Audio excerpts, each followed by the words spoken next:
Well, the results are in from the New York primaries, and a major headline comes from someone who wasn't even on the ballot. Mayor Mamdani proved his political might as all three candidates he endorsed took home wins. Let's bring in political expert J.C. Polanco. Good morning. Good morning. How are you? So happy to be here. Good, J.C. Good to see you. So Mamdani's candidates include Brad Lander, Claire Valdez, Daraliza Abia-Chavalier. Now, so what did we learn about the mayor's influence here with this clean sweep last night? Well, we learned that the mayor is a kingmaker and that this is his city and this is his Democratic Party. Look, 7 out of 8 of all of the candidates that Mayor Mamdani's DSA supported yesterday won their elections. That's incredible. So you have millions and millions, about 4 million New Yorkers are represented by the Democratic Socialists of America. I've been talking to Democrats all night, all morning. And what we've seen is in business, we call this a hostile takeover. This is exactly what's happened here. Huge night for the mayor. He sent a message. There's a new sheriff in town. JC, the District 12 race was one of the most watched and most expensive. Michael Lasher is the projected winner there, defeating a large field, including Jack Schlossberg and George Conway. What do you think put him over the edge? I think what put him over the edge is having a fellow Fordham law grad like Jerry Nadler come in and support you. Look, Jerry Nadler was there for a generation. Very long tentacles and networks in that community. He also had Michael Bloomberg, and that district is kind of the district that doesn't really care about endorsements or how many TikTok followers you have. They want to know, what experience do you have? That's something we don't ask anymore, but that district did. What experience do you have representing people in the legislature? What kind of bills have you put in?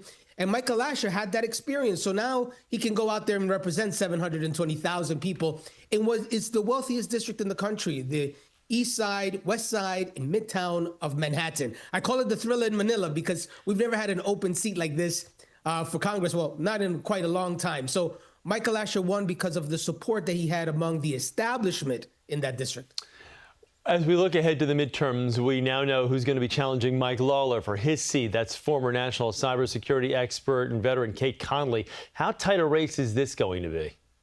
This is one of those interesting districts. There's only a handful, literally a handful, of districts that went Republican for the House and voted for Vice President Kamala Harris. And Congressman Lawler represents one of those districts. This is a very purple district. This is going to be a very tight race.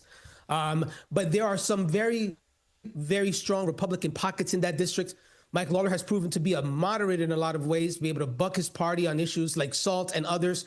So this is going to be a very interesting fight as to what the future of the Congress will look like heading into other parts of the country because of the makeup of that district. So it's going to be a very tight race.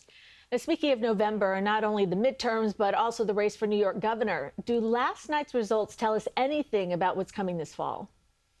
Well, look, the governor did not have a primary this time around. A lot of it had to do with the calculus of supporting Mayor Mamdani and appeasing the DSA not to come after her in a primary. So she was playing chess. But I'd be concerned if I were Governor Hochul. This is not her Democratic Party anymore. This is not a centrist, Cuomo type of party. This is not Ed Koch. This is not JFK. This is something else. And Hochul has to be looking at the future and figuring out, how do I survive in the future with a party that is going so far left where they will have major seats in Albany next year. She's dealing with about 14 or so DSA assembly members and adjacent, 10 or so in the Senate. This is going to be a very interesting way to govern with so many DSA members in the legislature. J.C. Polanco, thank you so much for joining us. Really appreciate it. Thank you so much. Have a great day. Thanks, JC. Good to see you. And stay with CBS News New York as we bring you continuing coverage of the New York primary results. You can find a full list at our website at cbsnewyork.com.